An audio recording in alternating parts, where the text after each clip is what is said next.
What is the Green Party doing right now to prevent climate emergency? We're trying to get elected. We can't advance our agenda unless we get elected in good numbers to Dáil Éireann. If we do, then we will have a leverage over the next government.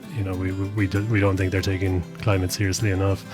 When you have a winter election, invariably it's going to be about winter issues, and so the trolley crisis is certainly a prime one at the moment. Housing is a huge issue as well. Fundamentally, we have to reduce emissions, and fundamentally, we have to be building more houses. About 80,000 units is needed urgently.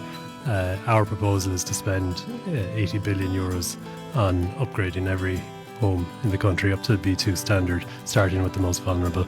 As you can imagine, I'm canvassing all over Limerick at the moment, and we see 3-4 cars parked outside homes. And it's not because people want to own 3 or 4 cars. It's because they have no choice there, because they don't have an alternative. Our proposal is to spend 10% of our transport budget on walking infrastructure, 10% on cycling infrastructure, and then 2/3 of the remainder on public transport infrastructure. So if you build rail lines, what you get is good clustered developments near the stations. Conversely, if you build car-centric infrastructure, what you get is very dispersed development and a car-oriented society. No other party is really thinking on that level. I said it before that the greatest success of the Greens will be to put itself out of existence, to bring about a situation where it's not needed. We'd be a party that's very committed to investment in essential public services. It's chronic in Limerick at the moment. Just 2 weeks ago, I brought my own mum out to the hospital, and she was on the trolley for 2 nights. She was very, very ill. At the core, really, this is a dignity issue.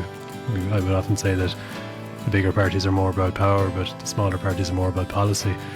If the likes of ourselves are at the helm for the next few decades, then we will change how Ireland works, and we have to have hope, and we have to be pushing in the right direction.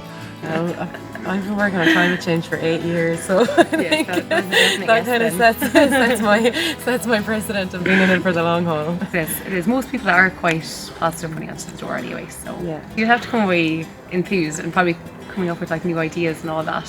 Yeah. So. It's not that people are forgetting about the seriousness of climate, but these very real, important issues are very close to them at the moment. I think the grim reality of climate change is probably, it's hitting home. We can see that around the world.